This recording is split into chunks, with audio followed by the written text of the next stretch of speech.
to you before about customer journey mapping. We've talked about innovation, and now we're going to talk about something where the rubber really meets the road, and that's around strategic planning, roadmap planning. Like, how does all this work together, right?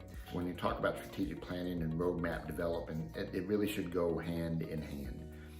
And we've talked about that through the innovation cycle, and that's where it actually becomes part of this three-phased approach when we talk about building out your roadmap. One of those phases is innovation. It's the work that we've talked about. Maybe it comes out of your customer journey mapping, maybe it comes from your employees, maybe it comes from your competition, whatever it may be, but it's driving some form of innovation, something that is new and different that's going to have a meaningful outcome.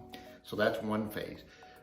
A second phase of roadmap planning is around infrastructure and stability. And this includes things like mandated projects, different types of things, but it really is the backbone of what should be keeping your organization moving forward.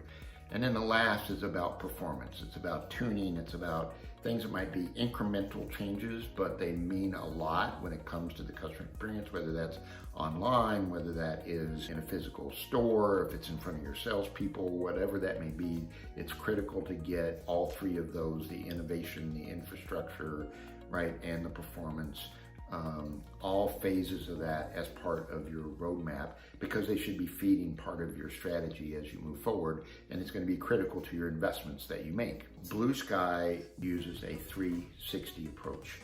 And what that means is we don't just look at your technical roadmap, we don't just look at your innovation work, we look at your entire business when it comes to roadmap planning. This is an opportunity for you in your strategic planning to revisit your mission, vision, values, and even your purpose. What are you put on this earth to do? What makes you different from your competition should feed your mission, your vision, and your values.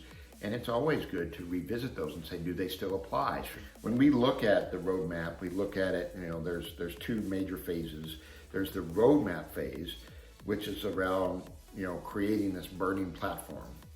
Like, why are we even coming up with a strategy? There's got to be something that we're kind of putting a stake in the ground around. Then in the second part of that roadmap phase is about diverging.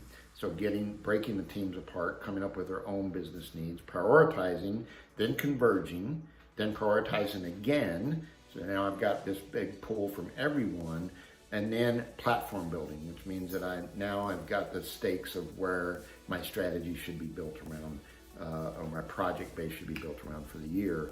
And then the execution phase is the second phase of that. And that's where I think we differentiate ourselves, is not only stopping at coming up with the roadmap, but also the execution phases. You want to get a draft feedback, you want to present that to your group, you want to get some consensus on this is the way we're going, we're moving forward. And then we start to build our goals off of that, right? Because that's how it becomes part of every day. Performance metrics are tied to this. My resource planning is tied to this.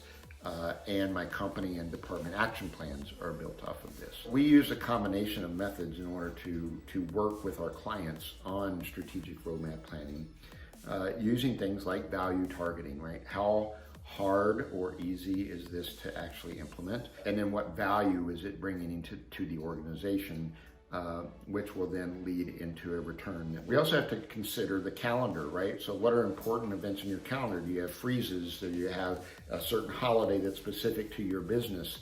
Are there elements or things that we have to consider when we're lining up our projects? And then the org structure, right? The resource planning, and my DevOps, am I agile, am I waterfall? How do I factor in those development methodologies into what I'm doing?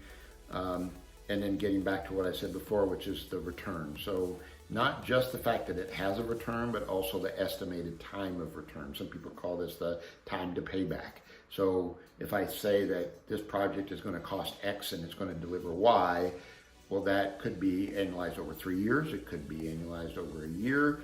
How long is it going to take to realize that payback could actually have an impact on when you place that into your roadmap? So, when we think about tying that all in a bow, when we talk about the roadmap strategy planning, it is about setting the stage, it's about aligning the team, and it's about painting the vision. That's the most important thing. Is if I point back to what I talked about earlier in digital transformation, it is about, this is where we're going. Let's align the group, that it's something that I can share not only internally but externally and get people excited about my brand.